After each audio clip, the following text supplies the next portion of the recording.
realistically, you're never going to be in that situation where you want to go to a nightclub and you're going to take a homeless person's shoes. Like, I mean, you wouldn't dream of it. I'll put it this way, and I'm not proud of it.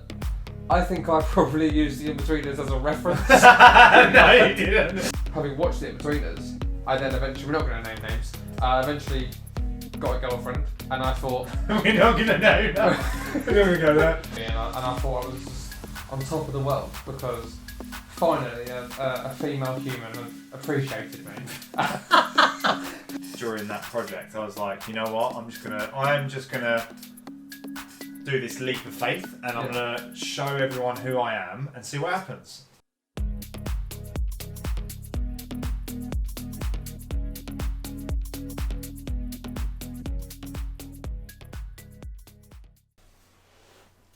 I've got to start. You always start. Yeah, okay, I'm starting. Hello. And it's another random podcast. Well, it's not another random. No, this podcast is a random podcast. Another one. What are you on about? Yeah. Well, I guess they all random in a way. Well, I suppose. I mean, this one is more so going to be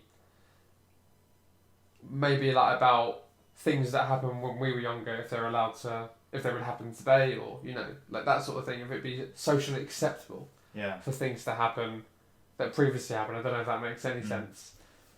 So you mentioned off podcast. I did. You mentioned because we actually talk off the podcast as well. People might not know that. We do. Yeah. Yeah, I mean, we actually really don't like each other. We're just forced to do this. Oh. Oh no, that's a lie. Oh, right. That's a lie. Oh, that's another one of your. That is another one. But no, we are good pals. But no, I was saying. Just before we went live to the masses, that a big part of our childhood or teenage years was a little known show called The Inbetweeners. And I'm wondering if The Inbetweeners was made today, if it would be as big, or if there'd be the same sort of characteristics. Like I could probably be any one of the four of them. Inbetweeners is one of them comedies where it's just it's outrageous. It's so funny. It's so funny because it's so ridiculous. These characters are so. I wouldn't say there are real life characters, but I'd say they're emphasised characters. But then you say that there is also characteristics like we would say it's weird because I've definitely met a few J's. I definitely have met a few J's of like men that are so insecure, and they talk about all these women that they've slept with and how they've done it and how they've done it at the same time, and it's just like no. I know a Jay. You know who I'm thinking of. I know, yeah. Yeah, I know, exactly. And no, but I think it's more the sense of the situations, as you said, they were in were ridiculous, but some of the things are so iconic, like throwing a frisbee at a girl in a wheelchair. Yeah, like I mean, if that happened. Yeah, but you know what? Thinking about it, I felt so guilty laughing at the time. Even at that young age, I'm like, I should not be laughing at this. I'm gonna be honest, I didn't. Yeah. Like I'm not saying that that's okay, but it was honestly like it was so funny. You had to laugh. It was so awkward. It's so awkward. Yeah. Like, but there's so many things. Like one of my good friends would always say, like, when they go to a nightclub and one of them was wearing their new trainers, and they said, "Oh, why don't you go to that homeless person? He's not going out." And then one of them says, "Well, technically he's always out." Like, like things like that. Yeah, that is calm. We still quote them. Shouldn't be laughing, but we are. Yeah, but it's acceptable because it's so over dramatic and so emphasised, as you said before. It's not, realistically, you're never going to be in that situation where you want to go to a nightclub and you're going to take a homeless person's shoes. Like, I mean, you wouldn't dream of it. Realistically, without sounding rude, you'd probably. Oh, that's a bit awkward. You'll probably. No, it's not awkward. Audio listeners, I went over to get a glass of water. Carry on with your story. Anyway, you wouldn't, on a night out, borrow a homeless person's shoes. You'll probably go home. Like. Yeah, but he borrowed that. He didn't borrow. He bought the homeless person's shoes because he was in love with Carly. So he was chasing a girl. We've all been there. Well, I've been there. What's so good about that program is that essentially they're all virgins and they're all desperately trying to get rid of their V plates, and that's what makes it so funny because of the effort that they go to. That I guess not a lot of people would do. Not a lot of people would go to the extent of buying pissy shoes from a Trump to get into a nightclub. But I mean, you mentioned he was in love with Carly, and like, I mean, I don't know about yourself, but I was probably in that kind of situation where there's a girl that I was like infatuated by. Like, I was like, she's just the best thing in the world, and I would have done anything for it. And then ultimately, I would have done some stupid gesture, and she wouldn't even know that I'm alive. Wait, I'm lost. What girl was this? There was a couple of females. And we're not going to name names. Can't name one. Go on. No. You love. No. I thought. Right, context. This is a girl from from our college. Don't get me wrong. You scared her. I'm not gonna lie, because I was in her class, and you sort of like were looking through the window of the door of the class. No, I wasn't. That's a bit. No, I wasn't. I mean, come to think of it, I remember. But you just said you used to do that with girls, so that is an example. I'll put it this way, and I'm not proud of it. I think I probably used the Inbetweeners as a reference. No, you didn't. No, you couldn't have. He's not allowed. Like no. But I think I was that tragic. I thought that could work. But it didn't work for them. So why did you think? I don't know. I have no idea. But listen, so it was your Carly. I wouldn't say she was my Carly. You really hit hard when. If you're listening to this, by the way, I'm just gonna. It's not as bad as what he's making out. Like, I thought you were very nice. I remember her being a bit, like, obviously it was sort of public knowledge at one point. And it was fantastic. No, very good. Well, you must have been telling someone. I probably did. I've got a big mouth, mate. So I mean, I probably did. But So what happened with that? So that's really early doors. Well, obviously nothing. So. Yeah, obviously nothing. No. I'm sure she's not listening to this, and if she is, I'm really, really sorry. Because so am I. Because I was, that was what 10 years ago. Yeah. So she's probably still scarred. I mean, I'm really sorry. I'm over it. I'm sure you can go over it as well, because that's So wait, what other girls? I can't. Do you know what? Actually, I mean, if we're gonna name names, there was one point where I know this is like, I think it was just because the class that we had before there was no girls, so I think any girl would have I'd been like, amazing. Do you remember? I was infatuated by her. I don't know why. Again, another girl from my class. Yeah. Yeah, I don't know why. Like, it was just ridiculous, but. I feel like you're sort of dissing. No, I'm not dissing them at all. I'm sure now they're very nice. At the time, they were very nice as well. But I just think. Shout out. Yeah. I got you back. Level 2. Listen. Level 2. Listen. Media B. I'm just saying. Woo! Right, you'll probably say, but you still am. Back then, I was a very tragic being. Right? So, don't. No comment. If I speak, I'm in trouble. But I was a very, very tragic being, and also I thought I was a bit of a lad. I thought I was a bit loud, and I was really sarcastic, and I just. And you're not really sarcastic now. I'm really sarcastic now, but in that every sentence I said, like for example, what was my catchphrase when I was? That's a lie. Well, that's a lie. Like I think. You used to go over the line though, because you used to actually say it to the teachers, and everyone was just like, "What the hell are you doing?" Honestly, it was so bad. I think. Well, Sam, you haven't done your homework. Well, that's a lie. Like I remember that was mental. It was ridiculous, but I just thought I'm odd. I can do what I want, and I think it might have actually been because having watched the Inbetweeners, I then eventually, we're not going to name names. Eventually got a girlfriend, and I thought we're not going to name names. We're not going to go there. We're not going to name names. God. I mean, we're name dropping too many people, and I just think it's leave it. It's not necessary. But I thought I'm now not one of the Inbetweeners because I've managed to actually get a girlfriend, and I'm a bit odd.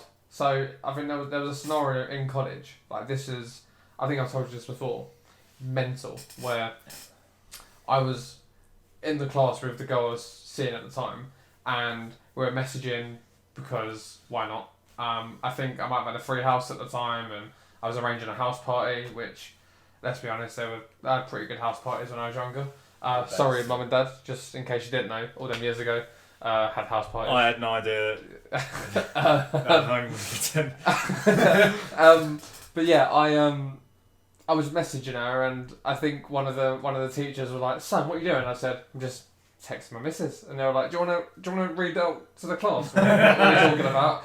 And I stood up and I was like, "All right then." Like it was, I think he sat me out at that point, but it was just like I was so mouthy, and I thought I was just on top of the world because finally a female human had appreciated me. And like it just sounds awful, but mate. No, it was. But it's just like my first girlfriend, so I was like, "Oh, king of the world, mate." Like that's honestly how I thought. But like going back to the Inbetweeners, imagine, or like when Simon got with Carly and he was pathetic over when they broke up. You all took the piss out of me about that. Like I remember, I don't know. Do you remember they did that thing where they hit each other in their private region, and every time I mentioned their name, people did that to me when I mentioned this girl's name, and it was, "Don't do it now," because I can see you like if you mention her name. I'm not gonna no, I wouldn't. But I only mentioned one, and you mentioned one, and I mentioned one, and you're never involved with them, and they're very nice people, and we shouldn't have really got them. No, not at all. So I'm sorry I mentioned the name. So anyway, moving on. But moving on, I'm saying, okay. The original topic was going to be, could the Inbetweeners be made now? Okay. Your answer to that is... I actually feel like we're living in a society where people are desperately wanting to be insulted. So insulted? Yeah, like they're looking to be insulted. I honestly feel like people in this day and age are looking at anything and being like, "Oh, that's offensive." Okay. That's against this and this, and it. So to answer your question is, I hope it would be released in this day and age, in the knowing that you are going to offend people, and comedy is supposed to be that one thing that shouldn't be offensive. The thing with the it should be a joke. Well, no, exactly, and the thing is with the more episodes you watch and the more series and the films that they released, like it did just get more ridiculous, and you have to realise that they're doing it for comedic effect. Realistically, none of those things would happen, and they're, apparently, the writers of that show, some of these things happened to them, but they were so dramatised on the show, and made into such a much bigger thing, purely for entertainment purposes. And I honestly think some of the things they mentioned, wouldn't be allowed to be made as new on TV. They just wouldn't be allowed. Such as the frisbee thing. That's it's not allowed. It's not acceptable. Yeah. So, I also think as well. I wonder if it's like, for example, right?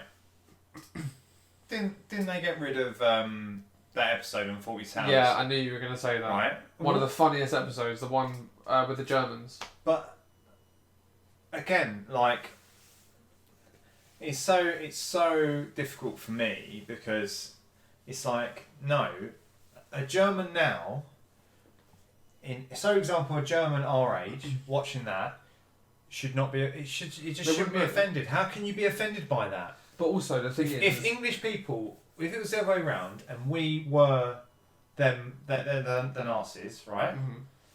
You look back at that, yes, it's shameful. You go, I'm absolutely ashamed of that history. Yeah. Right. You're allowed to do this. You're allowed to take the mick out of it. Fair enough. That's it. But I as a German, I would want to live in the now.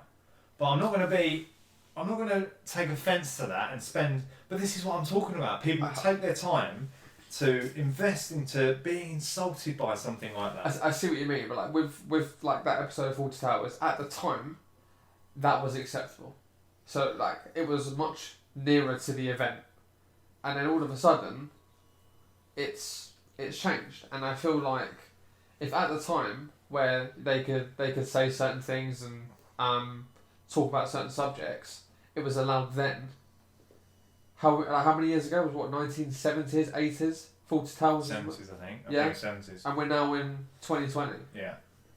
Why does it even matter if something was said then? Because you can't go back and re-edit it and be like, oh, I didn't say that.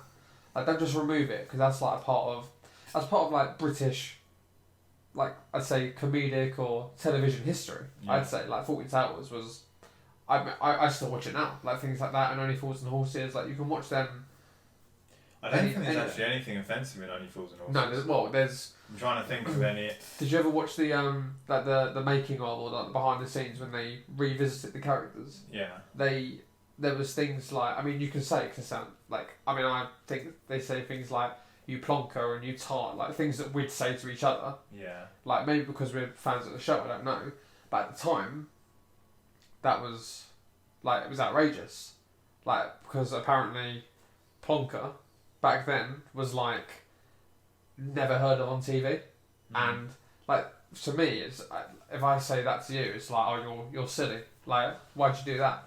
Do you know what I mean? Like, and it's just the context of, at the time, it was outrageous, and then the people who produced the show actually were like, oh, actually, it's quite harmless.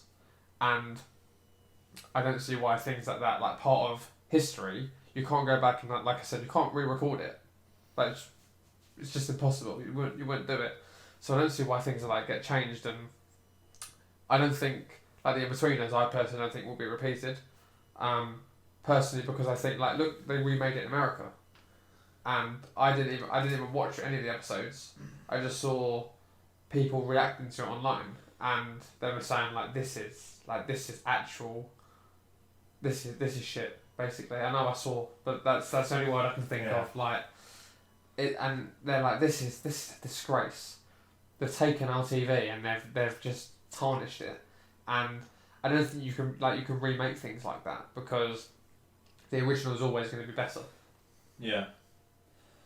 It's a shame. I mean, there's loads of sense. I mean, I guess I take it to heart more 40 Towers than Only Fools, personally, for me, because I really enjoy them. They're actually quite sentimental to me. So I'm not saying I take offence to it being a band, but no. I get frustrated and agitated by basically the BBC or whoever it is sort of like walking around the people that are offended, and it's like, for God's sake, like the minority of people. Let the majority of people enjoy the media, which was put there for the reason of entertainment. Anyway, got a bit too deep. Well, no, but I think as well, like you're saying, like people want to be offended. It's also like people want to have control. So if they're not happy about something, they'll do whatever they can to get that removed, because there are a small minority of people that don't like it. Whereas something that's been running for 30, 40 years, been no problem with it. Like Only Fools and 40 Towers, like just a couple of like the older programs I say that I quite like, and they should be left alone. Yeah. Like that's all I got to say on that. Like, it's just leave it as history. Like don't need to amend it. Yeah. No, that's fair enough. Have you got anything else, Samuel? Have I got anything else? Well, to reload in the gun of conversation. Well, once again, I do just want to apologise to the people that were mentioned, because I feel like... Oh no, we've got that. We've done that. We've done that. No, they've received an apology. It's done. Well, they received an apology from you. Oh, for God's sake! This is my personal apology. Oh, go on, get it out and go. Oh, I know. I've said it now. I'm sorry. Inbetweeners, yeah. Sorry. Yeah. Oh dear. Yes, alright, you mentioned it, mate. But no, I think, after that apology, I think we can end it there, mate. I think it's been short and sweet. A bit like me. That's so bad. Well, I love it that short. No, I could reload a bullet of conversation in the chamber, if you want to. In the chambers, yeah. Right. Go on. So, the funny thing is, I remember in college so many sort of funny moments, and I do feel like it's quite relevant. I'm not going to mention any names, but... What have I done? What have you done? Yeah, go on. Just No, but like, surely there's something in college you even remember that you think stands out. Like, for example, what was your sort of standout memory of college? Was it meeting me for the first time? Regret. For what Regret? No, it was not regret. No, like you were just there. You know, like I don't know, like I can't really. I was just there. I don't. It's a long time ago, mate. Like we've been friends for a long time. I just can't. I can't think back that far. Like, good. I actually think my highlight of college was, and I mentioned it briefly. My parents going away and throwing a massive house party. like so many people came. I couldn't even tell you how many people were there, and my house got absolutely trashed. I didn't care. It was great. That was probably my best memory. I didn't actually care about the education side of it. I just thought I'm gonna have my parents gone away. I'm gonna have a massive party. On that note, I'll never mention college ever again. Then. Well, no. No, I just feel like you don't want to go back there. For whatever reason, you don't want to go back to talk about college. If I was the person, shut up. If I was the person I am now in college, possibly. I was a very immature little boy in college, and I was very easily swayed, very easily influenced, and I didn't have my own opinions. I think and that was. It kind of held me back a bit. So I don't know. I wouldn't say it was a bad time. I had some good times. I met some good people. I also met you, and I feel like you're really hurt by that. Well, God, what was your memory? Well, I mean, what I was actually going to say was with college, I did media studies. So did you. So did you. And what I take away from it is that I don't use media studies in my everyday life, in my job, but coming out with because I actually did. I know you probably find it hard to believe, but I had actually a lot of regrets in college. I did a lot of silly things and a lot of. Do tell. Go on. Let's relive the moment. No, because they. I mean, I in some cases I did some very sort of shameful things. I did. There was just one moment where I did something which effectively made me a bully. I did something once. And it made me a bully. I'm not going to go into details. About it, but I did something, and I even to this day really regret it. And the reason why is because I got obviously bullied a lot in school. Yeah. And the second I did it, I realised, what the hell are you doing? What are you? I mean, because you go through so much changes in college. Yeah.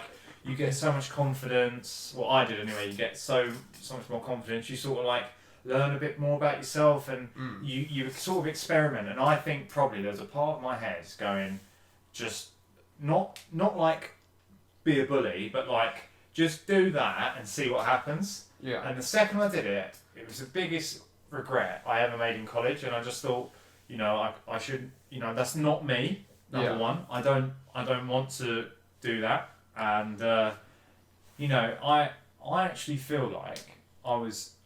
Because in school, what you must realise, in school I was the low of the low in terms of popularity. I was so unpopular, I basically had this smell around me. So did you have to eat lunch for the teachers, or was that how bad it was? Or no, they even went. Oh wow, no. That bad. They saw you in the class and get out. No, but seriously, people would walk away from me in school. So in college. I don't know why, even looking back, I got so much popularity. I feel like of all of my classmates and even the department, and I don't know whether that was because I worked quite hard and I did notice a lot of people admired that as soon as I went into any project, I'd be like, oh, I want to be the director. Yeah. And then people would be like, oh, yeah, I want to be in Jack's group because he always wants to direct. I think with that, obviously saying you got bullied in the past, you took that as an opportunity to be I'm going to reinvent myself. No one knows me at college. Yeah, to be fair, that happened. So yeah, I mean, I take the good things and the bad things, and I really try from leaving college. My whole point is that from leaving college, it just did me the world of good. Socially, and the skills I developed there. I wouldn't be in the job I would be in today without them skills. That makes sense. And also the person I am, it's literally built me. I was a complete shadow of myself when I actually got into college, because I just thought I failed so badly socially in school. You know, a lot of people from my secondary school probably look back, if my name's ever mentioned, they probably laugh. No, they probably do. Yeah. They probably go, Jack Darby. Like, do you know what I mean? Like, Yeah, no, I get what you mean. And it's funny how, in a way, I sort of turned that around. In my eyes, I turned that around in college, and I got a lot of people like wanting to be friends with me, wanting to do stuff with me. That's a bit weird. That's no, yeah, do stuff, not that socialise with me, like going out and yeah. And I do think at college as well, like saying that, like it was a sort of, you can correct me if I'm wrong, but it was a sort of thing where like we were eventually part of the same social group. Yeah. And I feel like that group like was such a big group with so many different personalities, but we all just kind of bounced off each other and we all went out all the time. And I think college especially, like I said, like you can have a chance to reinvent yourself. I think I did that perhaps towards the end, maybe a little bit too late, because I don't know what I was doing. But I feel like in a way that's the place where you can make the mistakes. And you know, if you can try something one week and then the next week do something completely different, and you're a new person. And I think perhaps maybe that's what you did. Or then if you walked in straight away and be like, I'm Jack Darby and I'm a lad. So then that's what you did. Well, if you remember, our first project was we had to make like a 5-minute video of ourselves, like basically like a presentation. Yeah, I hated mine. Yeah, I dreaded mine, and then as I started socially getting like new friends and stuff during that project, I was like, you know what, I'm just gonna do this leap of faith, and I'm gonna show everyone who I am and see what happens. And that was fucking massive step for me back then. Like looking back, that was so brave. Like, and it might not seem like anything now, but coming from that situation, it's like. But if you hadn't have done that, you may not have. I would have been sitting in the shadows for the rest of this. Well, yeah, you might not be the person you are now. You might not be on this amazing podcast. Oh yeah. Talking about your experiences. Oh yeah. And you know, being confident, because I feel like you're a very confident young man. Yeah, I feel like it's actually a real skill, because obviously I didn't do it straight away. But I can genuinely walk up to anyone and talk to them. Like if I need to, I can talk to anyone, and it's helped me so much in certain situations. But I could, if you told me that in like end of school, I'll like walk up to anyone and talk to them. I'd be like, you're gonna die. Like, you're gonna get hurt. Oh like, my god. It won't happen. But yeah, I know that's extreme, but that's growing up though. Like, you know, we talked about growing up, I think, in a previous podcast, and I know we're bringing it up again, but it's interesting to know that sort of experience, and to go, even for me to go over it again, it's like to reinforce that. It's a big part of your life. Like I said, if you hadn't have taken, as you said, that leap of faith, you might not be the person you are today. And you know, that happens to people at all different times, whether it's at school, at college, at work. Like there's always a chance to reinvent yourself into something new. And I'd say it's definitely benefited you. And yeah, so you know what? Well done. We finally did it. We finally did the Lacazette Aubameyang handshake. After the 50th time. Right. Okay. So that was a random one, wasn't it? It was random, but you know there was it made sense, I'd say. And as we always say, if anyone wanted to leave a comment, maybe share your experiences if you've gone through the same thing. And what happens if they subscribe and leave a like, Jack? If they subscribe, leave a like and a review, and share, and have the audacity to share, the generosity to share this podcast, you are part of this podcast growing. So thank you. In advance, you do that. Really. Well, yeah. Thank you in advance, because you're all going to do it. Yeah. 100%. Yeah, well, you've got this far, you might as well. I mean, it'd be rude not to. Alright then. I'm going to say be lucky. And I will see you when you're older.